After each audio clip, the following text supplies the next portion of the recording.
All right, folks, we welcome you back to the Steve Malzberg Show. And, of course, leading our headlines today, there are reports of over 100 people dead in Kiev, in Ukraine, and the situation not getting any better. About 24, 36 hours ago, they thought they had kind of a ceasefire. That obviously is not the case, and the situation getting worse. The president asking for sanctions against the government of Ukraine as the violence continues, and we'll continue to keep you updated on that and talk about that. And as I alluded to in the open there, of course, the U.S.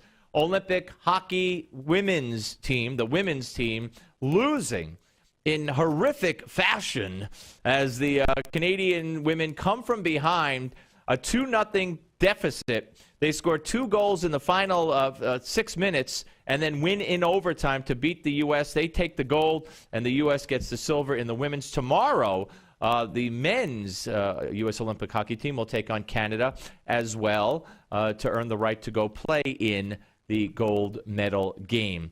That's where we are right now. But as promised, we have a big interview coming up right now. Jennifer Longoria, a field organizer for Battleground Texas, an organization that has the mission of turning Texas blue and helping Wendy Davis win election. Like I said, what we're doing today is calling Democratic women to just say, hey, I'm calling with Battleground Texas in support of Wendy Davis. Is this organization just registering voters, or have they become the new ACORN, using potentially illegal methods to change elections? So every time we register somebody to vote, we keep their name, number, and that's from the voter registration form. Right, from there. That data collection is the key. The data collection is the key. Welcome back to the Steve Malzberg Show. Here we are joined, as promised, by James O'Keefe, the founder of Project Veritas and the man who took out ACORN. And James, always great to talk to you. Welcome back. It's always great to be with you. All right. So, are we facing here another ACORN under the name or the guise of Battleground Texas? That's right. Yeah, that's what they say. They say they're trying to copy information off the voter registration forms. Wade Rathke, the founder of ACORN, is quoted in the front page of the Austin American-Statesman saying that he's on the lookout for, as he puts it, O'Keefers, people who are trying to expose fraud. He is trying to train his people in Battleground Texas to be on the lookout for people like me instead of actually addressing the fraud. These groups are very closely aligned. A lot of the workers that work for Organizing for America or Wendy Davis campaign or other, like Enroll America, they go to work for Battleground Texas and vice versa. So they're all part of the same nexus, if you will, and that's what we're exposing. Yeah, and you're doing a great job of exposing it. I have another soundbite here, another video clip, cut 28, and then we'll discuss what exactly it is that is such a big deal about the sound and the video we just saw and what we're going to see now. Here's 28. According to the Secretary of State, it's unlawful to transcribe, copy, or otherwise record a telephone number off voter registration cards, which is something Jennifer Longoria reveals Battleground Texas is doing multiple times. Longoria reveals a series of databases called VAN, where Battleground maintains registered voters. The first database, My Voters, is a list of all the registered voters Battleground Texas received from the Secretary of State.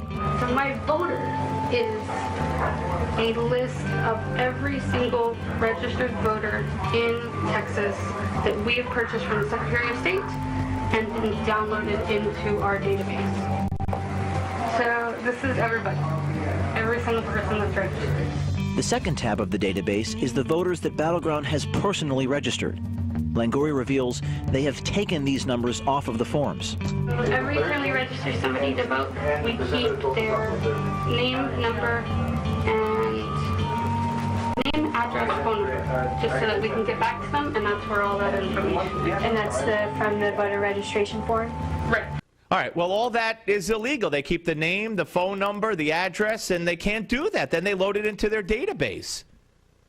That's right. And I don't think Project Veritas, Steve, has ever really, in such a visceral way, showed law breaking like this. It's a very clear-cut violation of the law, and one of the problems that I think we can foresee is that when they have this information, they're willing to utilize private information. It becomes a privacy issue. We highlighted this 2 months ago or 3 months ago with our investigation into Enroll America, where they said they were the communications director of Enroll America resigned, Christopher Tarango, after he talked about sharing private health enrollee data. And now they're talking about people's private cell phone numbers, calling them. Maybe there could be some coercion happening during those phone calls, especially when they're putting pressure on people to vote. So there's a law in Texas. The question is what the Attorney General is going to do and the Secretary of State is going to do. There is a new Secretary of State in Texas, and we're just waiting to hear when that shoe will drop and what happens to. This is not a volunteer. Jennifer Longoria is a staff or a full-time employee in San Antonio.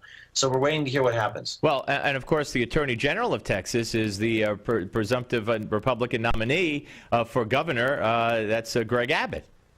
That's right. That's right. And this is coming off the heels of our last video where we exposed comments about him being in a wheelchair. Why that's relevant in a conversation, I don't know. But they were making these comments and some disparaging comments. And they're trying to, of course, attack the whistleblower, attack the journalists who are exposing the fraud.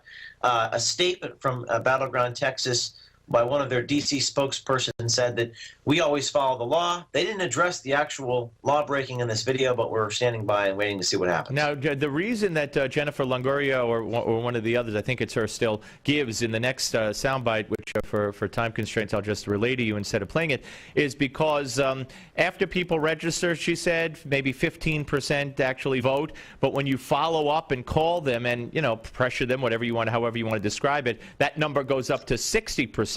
So that's their stated purpose, is to, you know, to call people. They're going to call them. They're not just storing the information to fill up a computer or a program, and they want to get out their vote for their people. That's right. She says something like 15 to 60 and then 60 to 75%. They talk about the impact. They actually say this is how we swing battleground states. This is about how we turn Texas into a democratic voting state. And then they're going to. This is a direct quote from Jennifer. We're going to change the course of elections pretty dramatically. And I don't think ever before we've actually seen. They want to talk about emotions and feelings and abortion and Wendy Davis.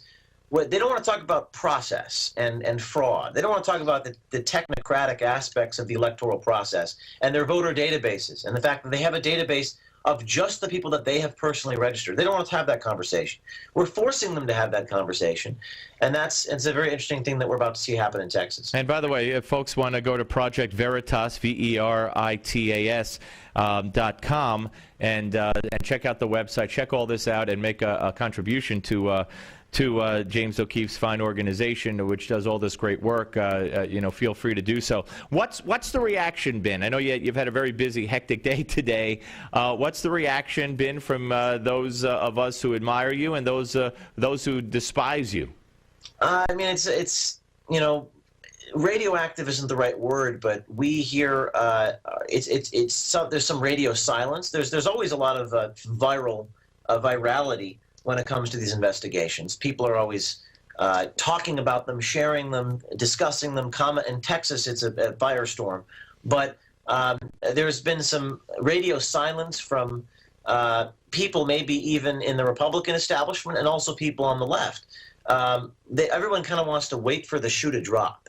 And what normally happens is someone gets fired, a law gets changed, someone gets indicted or something like that. So I don't lobby for results. I just expose reality and wait to see what happens. But we're waiting to see what the Attorney General is going to do.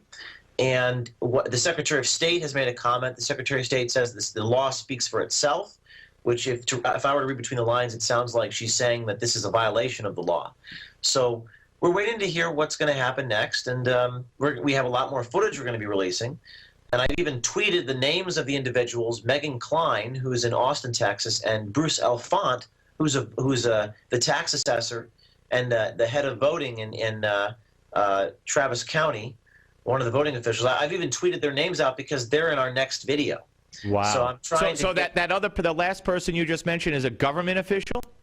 He is it's called the tax assessor's office, but they handle most of voter deputy registrar matters in the county. And Travis County they have the most registered voters and the most active voting in the state. So, but he doesn't work for Battlefield, Texas. He works for the government. He works very closely with them. I ambushed him, Mike Wallace style, not too long ago and informed him about the fact that he's starring in one of our next videos. And off the record, he's a very, he's in cahoots with Battleground, but on officially, he's a county official. All right, let me ask you this very, very briefly here. Do you consider Battleground Texas to be akin to the next ACORN?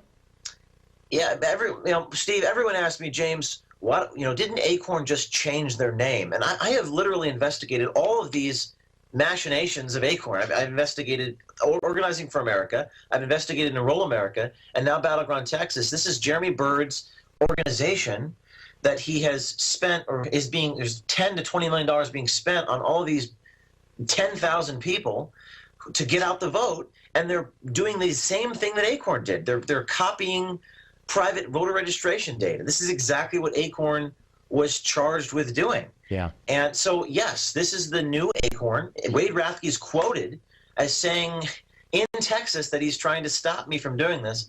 This is the new, welcome to the new ACORN. You're seeing it, and the question is for people like you and for other people in the media is to highlight this issue and give it the same attention that the ACORN story got. All right, listen, James, always great to talk to you. We anxiously await the next shoe to drop, as you say, and the videos that are coming out, and it's all there at Project Veritas. And this is the founder of Project Veritas, James O'Keefe. Thank you, sir. Thank you. Take care. All right, folks, very interesting. When we come back, we're going to go spinning the law with our friend Kendall Coffey. And, I blew that one. Okay, so we're going to have to edit this here. Let's see, 505. Okay. When we come back, we will be joined. Well, let me do the whole thing. James O'Keefe, ladies and gentlemen, doing a lot of good work. And when we come back, we got some sound bites that you're going to want to hear. Also in this hour,